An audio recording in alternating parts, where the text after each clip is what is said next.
Chapter 20. In-Law Troubles. That evening, X dined with the chief, Dr. Zawari, and two of his top aides. The chief meandered back and forth between geopolitics, religion, and popular culture. He decried as obscene the sensuality of films produced in both Hollywood and Bollywood, finding kissing scenes the most objectionable. Oddly enough, he seemed to have a soft spot in his heart for the actress Reese Witherspoon, whom he referred to reverently as angelic. Dr. Zawari gently interrupted the rambling monologue. "Sir, we have scheduled a brainstorming session for tonight," he reminded the chief. Yes, you're quite right," said the octogenarian terror boss. "Farik, you are up first," Dr. Zawari said, turning to a young aide. Farik had a large hooked nose and oddly sensual lips that reminded X uncomfortably of a vagina. He cleared his throat nervously and began. "My idea is that we infect prostitutes in Saudi Arabia, where the Americans have many bases, with the AIDS virus. When the U.S. soldiers sleep with them, they will catch the virus and die." The physician sighed. "Anyone that have an idea that is not foolish." Farik sank back in his chair, demolished. Another aide, no more than 25, raised his hand timidly.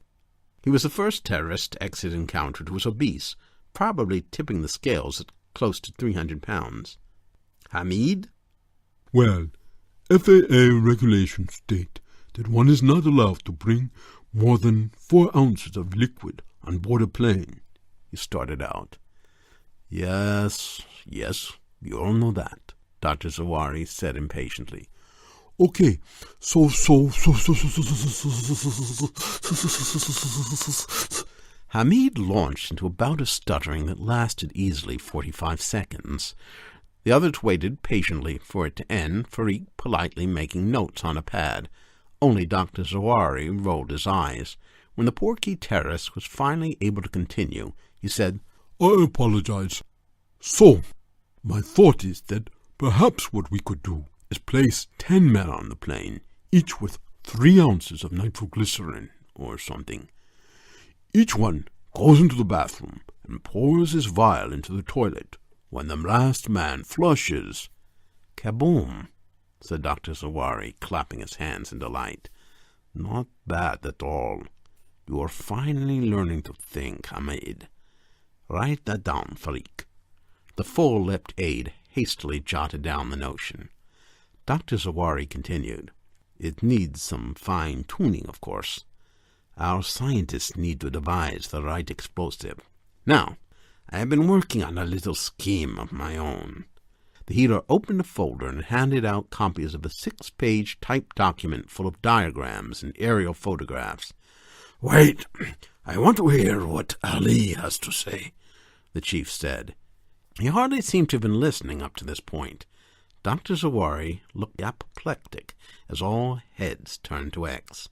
The identity thief hadn't expected to bring any fiendish grand designs to the table, but while the others ran their ideas up the flagpole, he had hastily gathered his thoughts. "We all know that the Americans rely heavily on racial profiling to prevent attacks on airplanes," he said.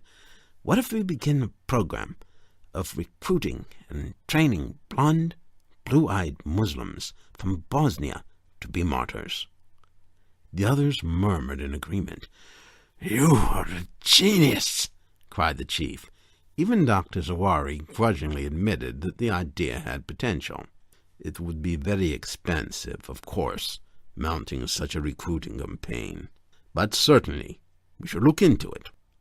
Now, my idea is—" The chief cut him off, abruptly changing the subject. "I want all of you to hear the next speech I plan to make in response to the American president's address at the UN, condemning so-called terrorism. I feel his lies must not go unanswered." Dr. Zawari opened his mouth to protest. X didn't let him get a word in edgewise. "I would be so honored to hear it." Dr. Zawari's eyes blazed with fury, but he held his tongue. As his chief advisor sulked, the chief stood up and embarked on his diatribe. Throughout history, America has never differentiated between soldiers and civilians, he pronounced. Not even between adults and children. It was the United States, remember, who dropped the atomic bomb on Hiroshima. Consider the genocide they perpetrated against the Native Americans. They are the inventors of germ warfare. They used smallpox and blankets to exterminate their Indians. Their president condemns us as terrorists, but it is the Americans who are the true terrorists. They do not grant mercy to civilians. Therefore, nor should we. All of them, men, women, children, are legitimate targets, subject to the fatwa our religious leaders, in their wisdom, have issued. The aides nodded and raised their glasses in agreement.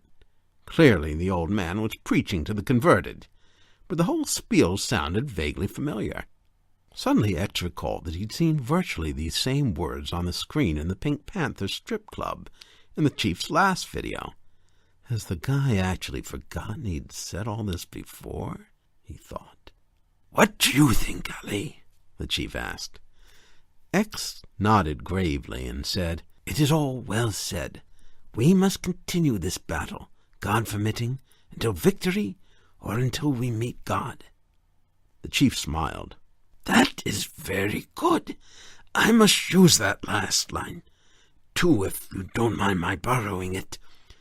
Make a note of that, Dr. Zawari. The bespectacled physician, clearly miffed at being demoted to the role of secretary, looked as if his pen might snap in his hands, but obligingly he took a small spiral notebook out of his breast pocket and took down X's line. Or perhaps fuck you in Arabic, X thought. The Russians in Afghanistan are the most wicked of the infidels, and though their might is great, the will of Allah is greater still, the chief continued. So decadent with their vodka and their prostitutes, their lack of morality will be their downfall. X saw the chief's aides eyeing each other uneasily, and he realized that the old man had misspoken. He'd meant the Americans. Hamid raised a finger as if preparing to correct the aged leader, but Farik shook his head. Surprisingly, the chief caught himself. I mean the Americans, of course. I am getting old. One day, the cause will need a new leader, someone with courage and charisma, a young man with vigor, like you, Ali. Dr. Zawari did not look pleased. He was, X surmised, supposed to be next in line. I could never hope to fill your shoes, Master, X protested. You will have others to give you guidance on tactics, like my loyal friend, Dr. Zawari. You have become a folk hero. You will inspire many to take up arms against the great Satan. I am but a tool of Allah, X said with a humble bow. I will serve him in any capacity I am needed. You are much too modest, Dr. Zawari said, but he looked like he wanted to toss acid in X's face. The good doctor was doubtless even more perturbed when the leader invited X back to his study for tea. With time growing short, the identity thief tried to turn the discussion back to money. His first few bids failed. The chief was more interested in hearing his thoughts on the newswoman Katie Couric, who, he was quite convinced, should interview him. Getting her to agree to cover her face for the on-camera chat might be the sticking point, the chief fretted. X assured him that Miss Couric seemed quite reasonable, and after some negotiation would probably agree to the condition. After all, the chief was an important world figure, whose opinions people around the globe would be anxious to hear. Then he took another crack at it. You have built quite a war chest, X said. We hear that you have $45 billion. Money can build roads in the sea, the chief said. It has taken a long time to accumulate those funds. A lot of pleading with those stingy clerics in Jordan and Saudi Arabia. But it will allow us to accomplish a grand goal. My sources say you are close to obtaining a weapon to use against the infidels, X pressed on. A biological agent? Much more potent than that, my friend. The chief said with a mischievous wink Tom Sawyer might have given Huck Finn. "You see, we do not seek to make war, but to make peace." X frowned. "They say true peace is only possible after war." "For one so young, you are full of wisdom," the chief said. He gestured for X to sit down on the love seat and poured him a cup of tea, then settled down beside him, so close their hips were touching. "Have you ever heard of Weapon Z?" the chief asked in a confidential whisper. X shook his head. It sounded like something Spider-Man might have to defuse. "When the Americans tested the original atomic bomb, before they tested it, the Manhattan Project scientists calculated that there was 1 in 100,000 chance that splitting the atom in such a way would spark a chain reaction that would destroy the solar system." X nodded attentively. He had heard some story vaguely along those lines in high school and had long discounted it as apocryphal. "Well, in the 1970s, the Russians developed such a weapon. It was a sort of doomsday device they could hold over the heads of the Americans as the ultimate deterrent to a nuclear war. And indeed it worked. That is why the world was spared a nuclear holocaust at the peak of the Cold War."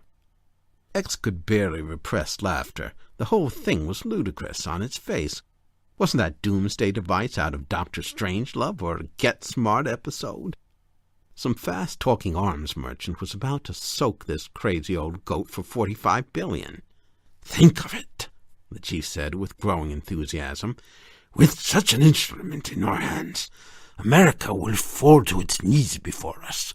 All infidels can be compelled to convert. It is the dream of the Prophet Muhammad, blessed be his name, fulfilled." Pax Islamica now? The same old crazy dream, world domination. X was reminded of a saying from the Proverb website, "The same donkey with a new saddle." Needless to say, he didn't quote it, but he must have looked unhappy because the chief said, "You hesitate to praise the plan. Are you so unable to picture an Islamic America?" He thought, Paris Hilton in a burqa? Yeah, a wee bit difficult to picture. "I wonder if it would not be better to let the Americans continue in their own ways, though we do not agree with them," he ventured. "Let them choose the joy of paradise or the fires of hell." The chief nodded.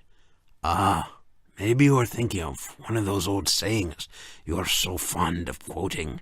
The mud of one country is the medicine of another." "Perhaps." "My young friend, our call is the one that was revealed to Muhammad. It is a call to all mankind. We have been entrusted with a sacred mission to follow in the footsteps of the messenger and to spread his wisdom to all people. It is an invitation we extend to all the nations to embrace Islam, the religion that calls for justice, mercy, and fraternity, not differentiating between race and gender. That is why the West must be converted. Spain will return to Islam, as it was in the 14th century.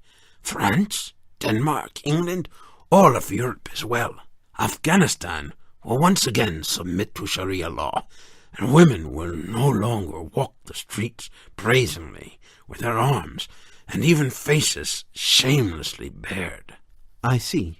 And those Afghanis who collaborated with the Americans, those in the puppet government, will they be—" X drew his finger grimly across his throat. "No, my young friend, for forgiveness is the choicest flower of victory. Those sheep who return to the fold will not be slaughtered. We will show mercy that curs of the West have never shown to us." If the imminent destruction of the solar system were not bad news enough, X was told by messenger that his brother-in-law, Hassim, had arrived in the cave complex and was anxious to meet him. Hassim was waiting, so he was told, outside the prayer hall. X told the messenger to assure his beloved in-law that he'd be there shortly and to wait. As soon as the young man was out of sight, X hightailed it in the opposite direction. I suppose this place is big enough that I can duck this guy for a day, he thought. After that... Back in their room, X told Harry about his discussion with the chief about Weapon Z. It's a garden variety scam, X told him. Unbelievable that a guy supposedly as crafty as the chief could fall for it. I guess it's yet another sign the old duffer has dementia. Reminds me of a little trick my mentor told me he pulled on an IRA stooge back in the 80s. Got him to pay $50,000 for a truck of C4, the main ingredient of which happened to be baking soda. To his surprise, he saw that Harry was white as a clansman's sheet. "We'd heard chatter that Weapon Z was on the market," he said in an anxious voice. "Some former KGB agent smuggled it out of Ukraine." "You've got to be kidding," X laughed. "It's the stuff of an Austin Powers movie." "I wish I was kidding," said Harry. "A weapon like that in the wrong hands?" "Whose hands would be the right ones for something that blows up the solar system?" X said, by no means convinced. "You have a point, but the stakes in this game just went up about 1,000-fold. You've got to put the pressure on the chief. You've got to get me to his computer terminal." "You haven't been able to hack in with your laptop?" Harry shook his head. "Too many layers of security." "Even for you, the lesbian Bill Gates?" "Lebanese." "Israeli. Unless, of course, that's another cover story. What are you really, Swedish? Try to keep it straight." The agent stood up and repeatedly jabbed his index finger into X's chest. "You worry about keeping your own part straight. I heard about the brilliant terror plots you pitched to the chief. Nice job. Could almost make a person wonder whose side you're on. You sure got palsy-walsy with those murderers at Abd al-Rahman. Just get me to that damn terminal." X glanced down. "I spoke to you once about touching me," he said coolly. "You don't want to find that finger broken off and midway up your elementary canal." "When this is over, we'll see what's up whose ass." X gave a bemused look. "Is that a threat or a promise? Why, Harry, you old devil, you really do care." X hurried down the hallway to meet the chief, mentally rehearsing the exact words he'd used to convince the old man to make the transfer. The guy was clearly senile. Surely he could be defeated in a battle of wits. Unless the treachery center of his brain somehow remained intact, while everything else turned to Swiss cheese. He heard Asar's voice calling his name excitedly. "Ali, I have been looking all over for you," he cried. X turned to see the team with a tall, bearded man clad in a surprisingly bright purple and orange shirt. It was far from loud, but compared to what X had been accustomed to the past week, the guy might as well have been wearing a Hawaiian shirt. The man strode toward him, a smile expanding on his face. He was carrying a red gift box. "My brother, I have spent half a day looking for you in this maze," he said. "If I did not know better, I would think you were ducking me. Do you owe me some money I have forgotten about? They told me this young man could lead me to you." As Hassim neared X, his jocular manner changed, and his eyes narrowed in confusion. "Asar, this man is an impostor," X declared. "Quickly, draw your weapon." Asar, who'd been doing guard duty at the entrance, pulled the rifle slung over his shoulder and pointed it at Hassim. Just as fast, Hassim drew a handgun from a holster at his hip. "This is not Ali Nazir," Hassim declared. "Do not be deceived by his lies." Asar looked back and forth between the two men in obvious confusion. "Asar, shoot him," X said. "He is a puppet of the infidels." "Do not be a fool, boy," Hassim said. "I know my own brother-in-law, and this is not him." "Your brother-in-law is a pig, your sister is a pig, and you are a pig," X said. "And you are not Hassim." Hassim stepped toward Asar. "Put down your weapon, boy. Do not make me harm you." Asar hesitated, the gun trembling in his hand. He glanced uncertainly at the two men. "This man is my friend," he declared. "He told me everything about his boyhood. the names of each horse in his father's stable, and the one he rode as a young boy, Iron Heel." "Ali is terrified of riding horses," Hasim said. "All lies." "Shoot this son of a pig," X said. "Do not let this Satan confuse you." There were the sounds of footsteps running. Their voices must have echoed down the tunnel. "Let the chief decide who is telling the truth and who is the impostor," Hasim said with confidence. "We can make a phone call to my sister in Kuwait. I think she can tell who is her real brother and who is not her real husband." The long shadows of men with rifles appeared along the wall of the tunnel. They were just around the bend.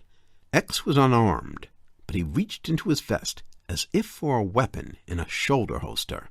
Hasim spun to shoot him, and Asar pulled the trigger. Hasim returned fire, pumping 2 slugs into the boy's chest. Ali Nazir's brother-in-law keeled over, clutching his throat, as blood gushed from a smoking black hole. The box, which had been tucked under his left armpit, fell to the ground. It popped open, and a dozen chocolate-covered strawberries spilled out. X knelt beside Asar, who lay slumped against the wall, a red stain spreading out across his chest. "You will be fine," he said. "Men are coming. They will take you to the infirmary." Asar shook his head. He tore open his shirt to reveal a gunshot wound at his heart. "I am finished," he said. Jesus Christ, X thought. He's gonna die, and he's only a boy. He realized he'd never asked Asar exactly how old he was. "I am frightened," Asar cried out. "You are dying a hero," X assured him. "You are going to Al-Asad a martyr. You will be entertained by 77 virgins, more beautiful than any girls you've ever seen. Their voices will be a heavenly choir, more captivating than any siren song." Asar clutched his arm. "Are you sure? Who knows what really awaits us after death?" "I am sure," X said emphatically. "Heaven is waiting for you. I promise." X smiled. It was the biggest whopper X had ever told, and he had told many, but he couldn't bear to see the terror in the boy's eyes, and his words seemed to quiet his fear. "Ali, my father was a brute who beat me and abandoned me," the dying youth whispered. "You, Ali—" "Hush," X said, covering the boy's mouth. "Don't say it." "You are my true father." 3 armed men came alongside X, including one he recognized as Omar. What happened here? Demanded a man who boasted the physique of Vin Diesel. "He was a traitor," Asar gasped. "He fired upon me." "Is this true?" Omar said, aghast. X nodded. "An imposter." "One of my men vouched for him. Said he recognized him," said the pumped-up guard, apparently in charge. "The infidels are using lookalikes now," X warned him. "Instruct your men to be more wary. Interrogate newcomers intensely. Take nothing for granted." The security chief nodded, chastened. "The cunning of the infidels knows no bound," said Omar, kneeling beside his fallen friend. "Their deceit is infinite. They're truly monsters. Their wickedness—" "Oh, shut up!" X growled, running his hand through his hair. Omar looked at him, taken aback. "Forgive his anger," the bigger man said. "He is overcome with grief." "Hold me, brother," Asar whispered. X put his arm around the dying young man. "I am so cold," Asar said. "It's all right. I'm here with you. I won't leave you." He rocked the teen in his arms as the 3 guards looked on awkwardly. After about 4 minutes, the light went out of the boy's eyes. "May Allah have mercy on him," Omar said, bowing his head and beginning to utter a prayer. X realized he was crying. Except that one time being abused by the prison guards, this wasn't something he'd done in 20 years. Not since his mother died. And this wasn't a solitary tear that rolled down his cheek. It was a torrent that went on for at least 10 minutes. Asar died for me. For someone. A phantom. A man who doesn't exist. Chapter 21. Betrayal. X could not shake his depression over the death of Assar. Try as he might, he could not convince himself that he was guiltless in the boy's death. He told himself it was Mr. Jones' fault for springing the youth from the prison and sending him out here, or it was Fawad's fault for recruiting him into the terrorist underworld to begin with. When those lines of reasoning failed him, he resorted to the argument that the teen deserved to die because he was a terrorist. If he'd lived, who knows how many Americans he would have killed, X reminded himself. He deserved a medal, if anything, for actions that led to Assar's death. But he was your friend, was a nagging thought he kept hearing like a bee buzzing in his ear. He felt like a battleship, once thought impregnable, whose hull had been breached by a torpedo, now like a seaman desperately welding metal plates over a hole to keep the ship from sinking. He steeled himself. I cannot let myself have feelings for Mark ever again, X told himself with conviction. And so, after an hour, the identity thief was at last himself again. On the upside, the news that an enemy agent had penetrated the headquarters layers of security played to X's advantage.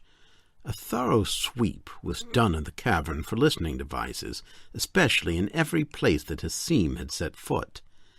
X was summoned to the chief's office. He, Dr. Zawari, and the other top aides sat at a conference table. "Someone has tried to track into our computer system," the chief said gravely, "just as you warned us. Fortunately, the system put in place by Dr. Zawari blocked the attempt." "Praise Allah for that," X said. "Your work will earn you a place in paradise, Dr. Zawari." Dr. Zawari gave an unpleasant smile. The gaunt man handed X a paper. "We've received a very interesting email." X read it aloud. "Beware of a man named Muammar el-Shabazz. He is an Israeli intelligence agent." "Who sent this message?" "It is anonymous," the chief said. "The sender's name is, I can't pronounce it, a Hindi word meaning friend. What do you say about it?" X frowned. "It seems impossible. I've met his family. They all seem devout Muslims. And yet, who knows the cunning of the Jews, what they are capable of? You say the message came from India." Dr. Zawari said, "What proof do you have that you are not in league with this Muammar?" X ignored him and turned to the chief. "We must examine that laptop of his immediately. The hacker who attempted to find your assets may well be within these walls." Hamid snapped his fingers. "That would explain why the cavern walls did not shield against it." "You did not answer my question, Brother Nazir," Dr. Zawari said. "Sometimes the right answer to a fool is silence," X said coldly. Hamid pounded the table. "Better 1,000 enemies outside your tent than one inside. Who knows what damage the Zionist has already done?" "At the very least, the enemy knows the location of our base," agreed Farik, "if he sent a message." "How?" said Hamid. "Through his laptop." "It is being checked as we speak," Dr. Zawari said. "Taken apart, piece by piece."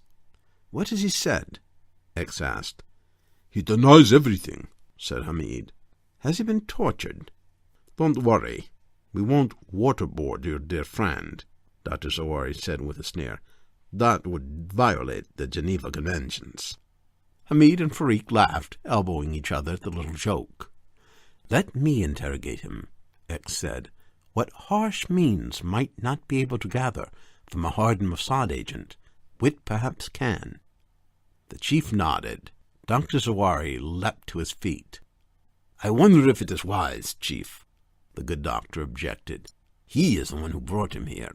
He who has approved wrongdoing is as guilty as he who has committed it." The chief stilled him with a raised hand. "Shall the gosling teach the goose to swim? I have been at this since before you could walk."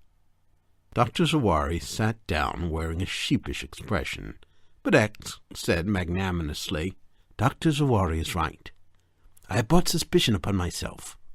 I will send an order giving your contacts full access to my files, to every contacted in Kuwait, to my entire network.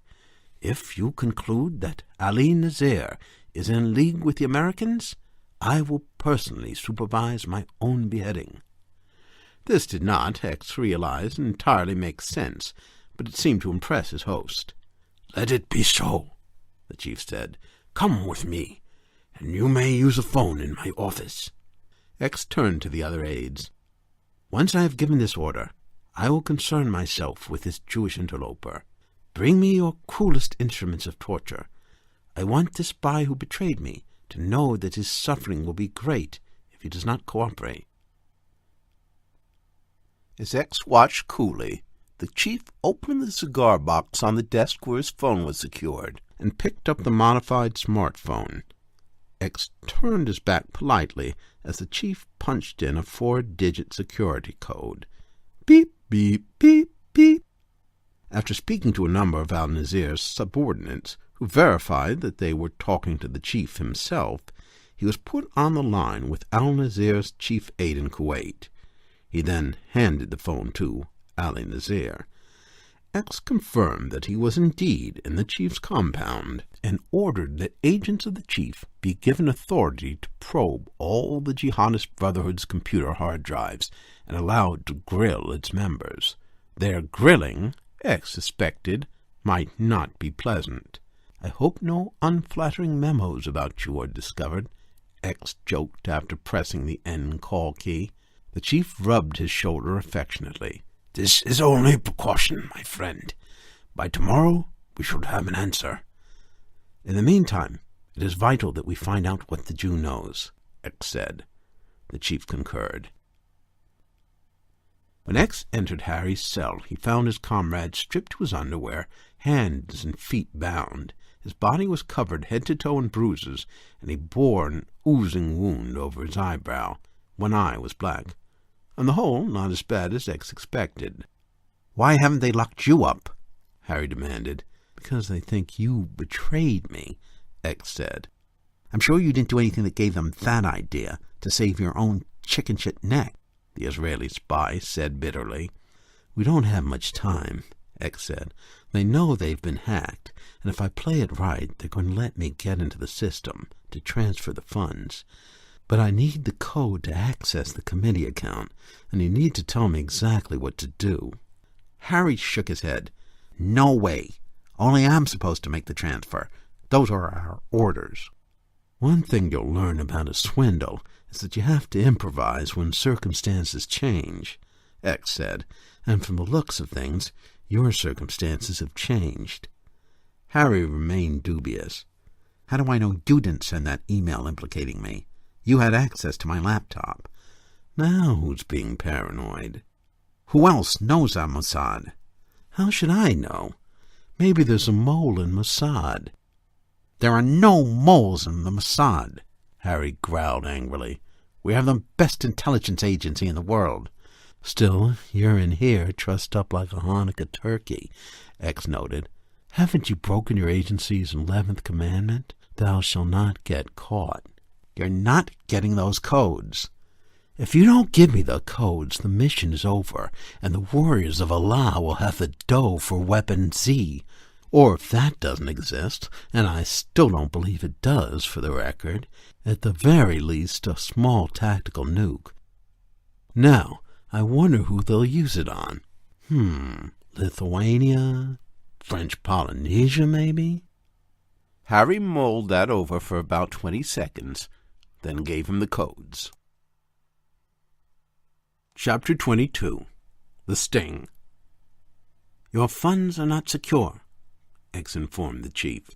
"The Americans have located them, and they're going to seize them sometime within the next 72 hours. He also told me that the Americans are coming. This cave will be overrun by special forces within 2 days." "We must evacuate," Hamid said. "We can fight them," Farik argued fiercely. "They tried that at Tora Bora." "We will evacuate," the chief decided. Farik tried to protest, and the chief silenced the hothead with a raised hand. "He who fights and runs away may live to fight another day," he said. He winked at X. "You might appreciate that old English saying, given your fondness for proverbs." Well, it was inevitable that sooner or later someone would pick up on the fact that 75% of the words that came out of X's mouth were aphorisms. Thank goodness this old duffer took it as a verbal tick. Dr. Zawari paced up and down the room. "How do we know that this is true?" he demanded. "The captive may be spewing lies to save his skin." X nodded. Dr. Zawari is correct. We could leave the funds where they are and hope for the best. Dr. Zawari glared at X, though the chief seemed oblivious to his sarcasm. The chief stroked his beard. "It has taken 10 years to accumulate that money. We cannot risk it. Farik, initiate emergency protocol 18. Farik nodded and hurried out of the room. "How did you get the Jew to talk?" Hamid queried. "Those Mossad are said to be tough. Did you use physical torture?"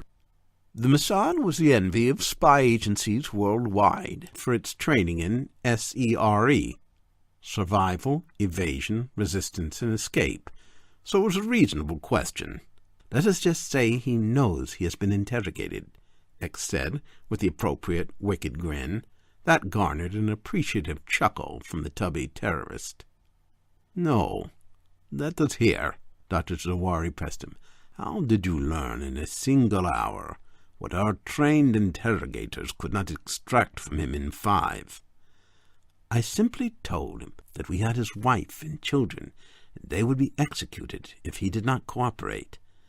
Sometimes a warrior must use brain, not brawn." "And this worked?" Dr. Zawari said, raising one eyebrow. "With a Mossad agent?" X smiled, just enough to gauge his reaction and assure me that he valued his family. Then I sprang on him the truth, that I had proof that he had committed the sin of sodomy while in prison. Hamid covered his mouth in horror. "But he seems so..." This time Dr. Zawari interrupted him impatiently. "Masculine. And what was this proof?" "A photo taken by one of my moles in the prison, showing him in the act with an older detainee from Yemen, a former wrestling champ." The chief was appalled. "You mean?" X nodded grimly. Yes, he assumed the female role in the acts. Once he knew that proof of his disgrace would be circulated on all our internet sites, he began to sing like a Moroccan mockingbird. "Well done!" exclaimed the chief. Dr. Zawari stroked his beard. "Something about this. Of course, under the circumstances, I gladly will provide you with proof of this," X assured him. "I will have the photos sent here that clearly show the Jew being penetrated as well as..." Dr. Zawari turned green. "No, that there won't be." The chief stood up. "We must move our funds immediately." Clearly he understood the urgency of the situation. He was decked out in sweat clothes instead of pajamas. Dr. Zawari reluctantly agreed. "At this point, we have no choice. Temporarily, we will put the money in a place of our own choosing." "Very well," said X. "The funds can be electronically withdrawn from a branch of your bank in Tashkent, Uzbekistan, in the form of a purchase of gold bullion. I can arrange to have the gold transported by truck to a mountain cave there that the American dogs will never find. It will then be a simple matter to use the gold to pay those from whom you wish to buy that wondrous weapon." "Yes, gold," said Hamid, his eyes glistening. "How fitting that we keep our treasure in solid form, so that it can be touched and held as it was in the days of the Prophet." "Good," said X, clapping his hands. "Now all we have to do is..." "Not so fast," Dr. Zawari said. "There is another place where the funds can be stored safely. The same place where you store your own assets." X gulped. "I beg your pardon?" "You brag to the chief that you have a secret place where your funds are concealed," the second-in-command said with a sly smile. "Surely, if it is good enough for you, it is good enough for the warriors of Allah." X turned to the chief in annoyance. "We do not have time for this." But he saw that the terrorist chief was staring at him solemnly. "Dr. Zawari and I discussed our options at length the very first you arrived, and mentioned our funds were at risk. I must ask you now to tell us where you are hiding your assets." "My dear friend, I have told you that is impossible." The chief turned to Hamid and nodded. The henchman dug into his pocket. "You are not the only one who knows the value a man puts on the lives of his family," the chief said, finally adopting that arch tone X associated with movie villains. The gentle grandpa act appeared to be over. X paled. "What are you saying?" Hamid took out his cell phone and showed X a blurry image.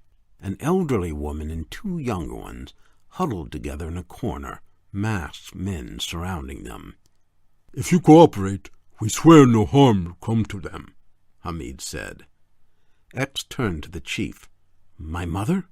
My wives? You would do such a thing to a brother in the great cause?" "We must do what we must. We must pay any price and bear any burden for the jihad." The last person you'd expect this maniac to steal lines from is JFK, X thought. "But they are in a secure location," he said, affecting a bewildered expression. "How?" "You gave us full access to your people and your files," Dr. Zawari reminded him. "And this is how you repay me? With such a grave betrayal?" X said bitterly. The chief patted his shoulder soothingly. "They're safe, and I will give the order to release them as soon as you do me this favor. Your funds will not be touched. You have my word of honor." X paced the room uncertainly. Then he threw his hands up in the air. "Very well. You win." "Grand," said the chief. "Where are you hiding your assets?" "Zimbabwe." "Zimbabwe?" the chief said, taken aback. "Yes, I have made arrangements with the director of the National Bank." "Clever indeed." He turned to his henchman. "Dr. Zawari, why didn't you think of this? Who'd ever look in Zimbabwe?" "We have no time to place blame," Hamid pointed out. X agreed. "Every player sometimes drops the ball. All I need is a computer and access to your account, and as soon as it's done, I must be allowed to speak to my wives on the phone." They reached the small, unmarked room that housed the computer. Entry had required 2 keys, one turned by Dr. Zawari and the other by the chief. As Dr. Zawari turned the second key and prepared to open the door, a pair of aides came running down the hall. The spokesman wore Coke-bottom bottle glasses that looked as if they could barbecue a 400-pound hog under the sunlight. Unlike everyone else here in terrorist wonderland, he didn't wear a turban, but rather an American-style baseball cap with the Batman insignia. "We did as you said, Dr. Zawari. Took the laptop apart, piece by piece, and examined every piece of data, even recovering all information on the hard drive someone had attempted to erase." His voice was monotonic, reminding X of an after-school special he'd seen ages ago about Asperger's syndrome. "Perhaps he's an idiot savant computer genius," X speculated. "That's why they tolerate eccentricities like that silly hat." Dr. Zawari turned from the door and looked at X. "I don't imagine you anticipated that we would have a forensic computer team down here." "No, I am indeed impressed," X replied. "I am eager to hear what you found."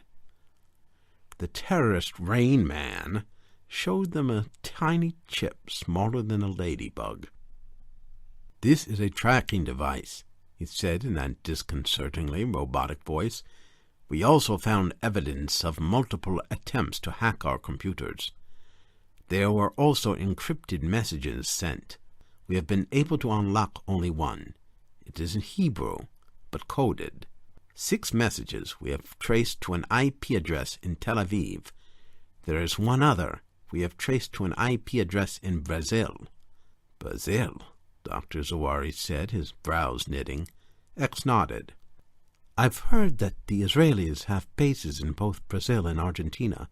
They started out as safe houses for Nazi hunters. Dr. Zawari snatched the tracking device and angrily crushed it under its heel. I'm afraid it's a bit late for that, X pointed out. We must accomplish our task before this place is reduced to rubble. The chief, Dr. Zawari, and Farik clustered around X as he sat at a terminal in the cramped confines of the computer room. The identity thief prayed they couldn't see the sweat trickling down his forehead. His partner Samantha always handled the computer work. He was far from computer illiterate, but beyond a little fishing, he was a rank amateur. The chief told him how to access the funds of the Warrior of Allah.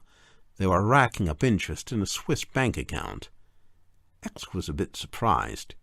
He didn't think evildoers trusted the Swiss anymore. Hadn't they given up their criminal clients and corrupt rulers under pressure from international investigators and gone straight? The Swiss must be up to their old tricks, he thought. I should have known they wouldn't go back to making cuckoo clocks. The account number, he asked the chief. It is 8502-384-95871-9687, the elderly man said, referring to a slip of paper in his hand as X punched in the numbers. And the password. The chief hesitated. X shifted in his seat uneasily. Was the oldster finally growing suspicious?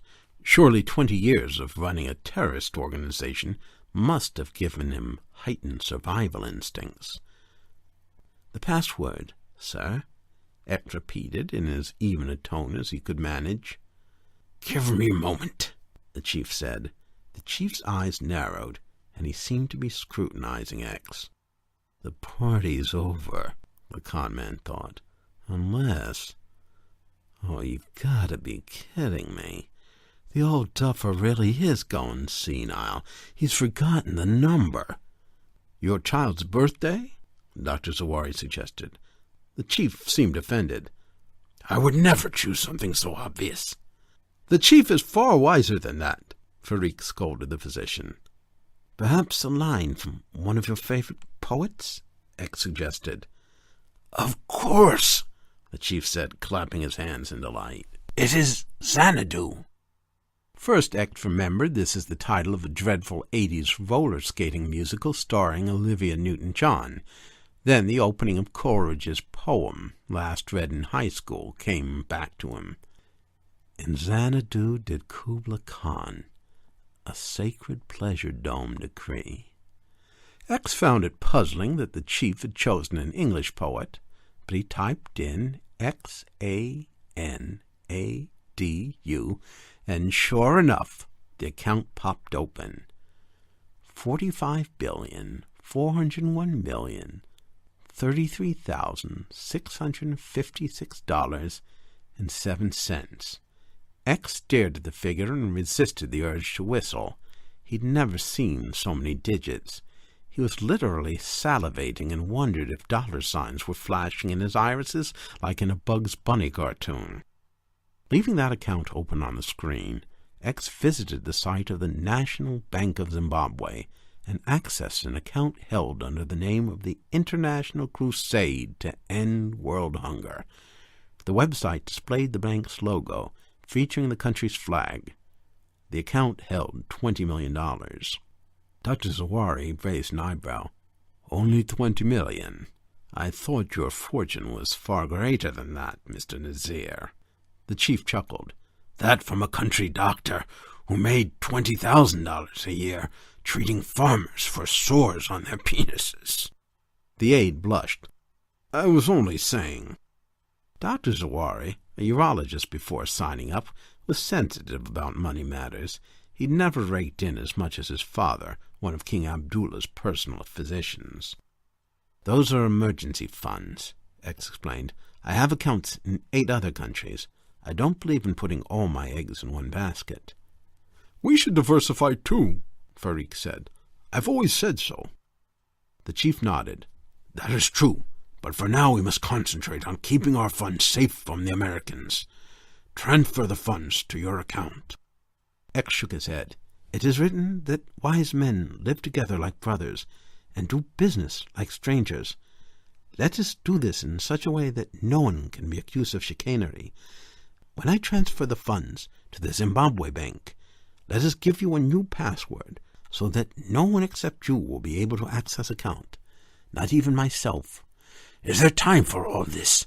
The chief asked. The Americans. Oh, yes. Dr. Zawari jumped in, clapping a hand firmly on X's shoulder.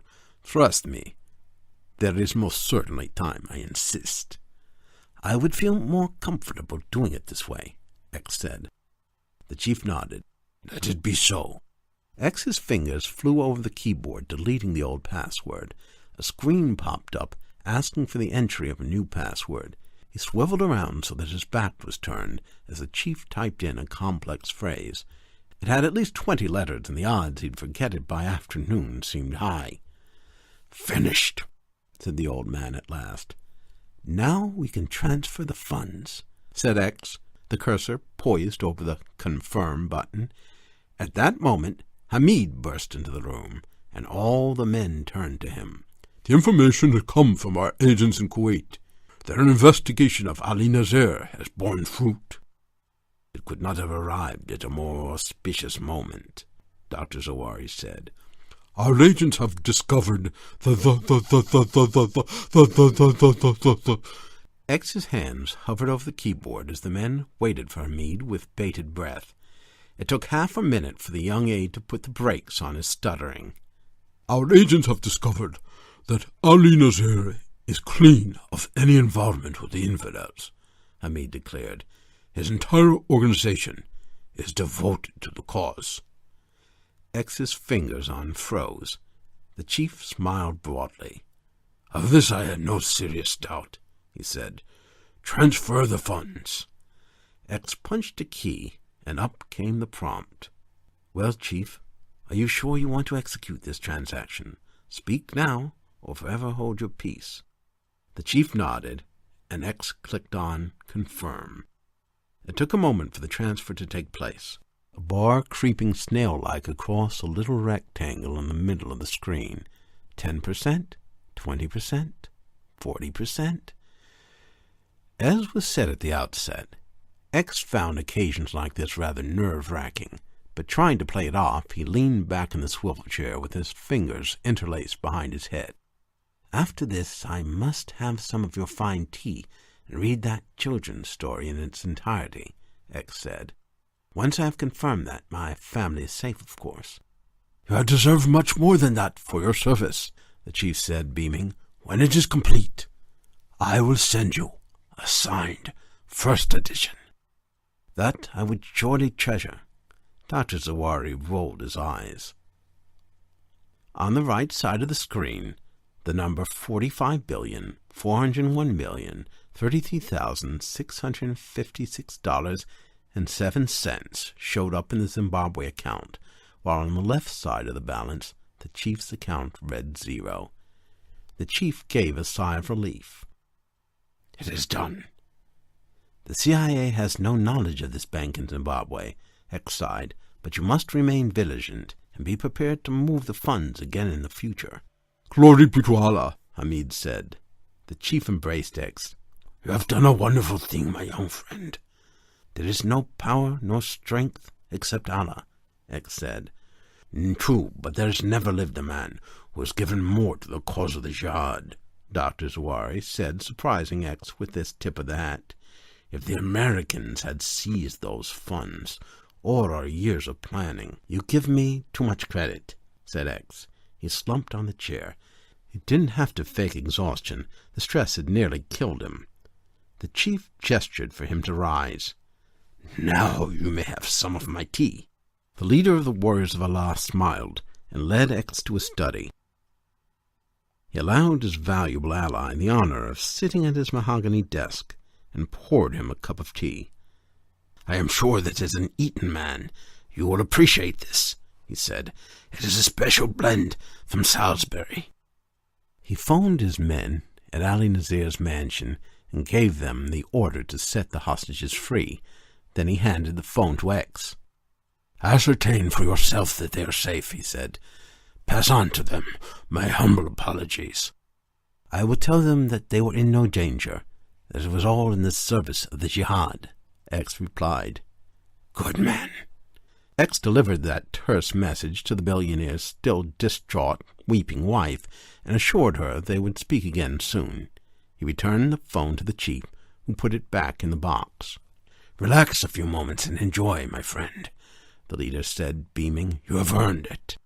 There was a bowl of candies on the desk, including mints, chocolates, and Jolly Ranchers.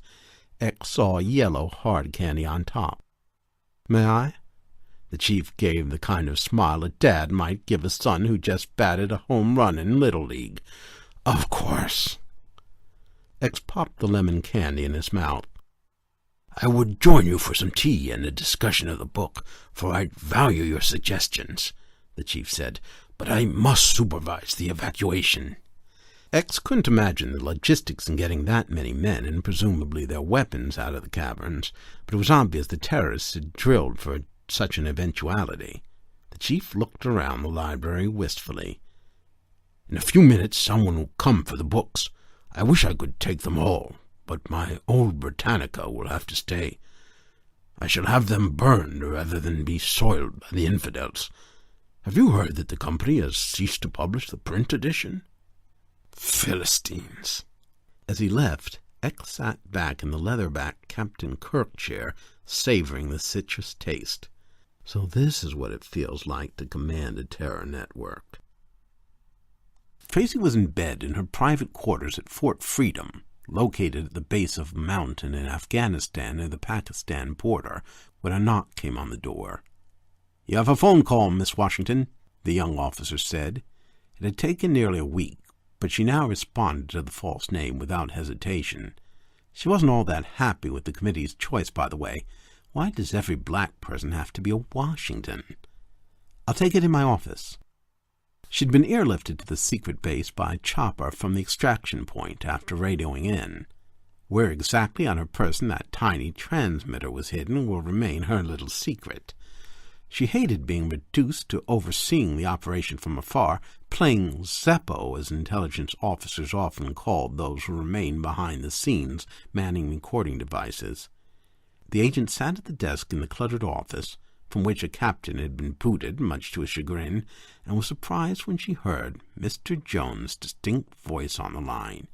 She had expected to receive notice via an encrypted email. "The funds have been received," the spymaster told her. "It's a go." "I thought you were going to send a coded message to the Riyadh office," she said. "There's been a change of plan, obviously," he informed her impatiently. "Now, will you kindly stop asking questions and get your ass in gear?" "Yes, sir. And, Tracy, you've done a good job." Tracy lowered the phone. It had actually worked. That scam artist and that computer nerd had actually pulled it off. She'd been 90% sure the chief would smell a rat and have them beheaded. To be frank, she hadn't slept a wink since she'd parted company with the duo. With X. Grinning, she picked up the phone again. "Initiate Operation Terminix," she said. "Get those birds in the air, and tell the extraction team to move."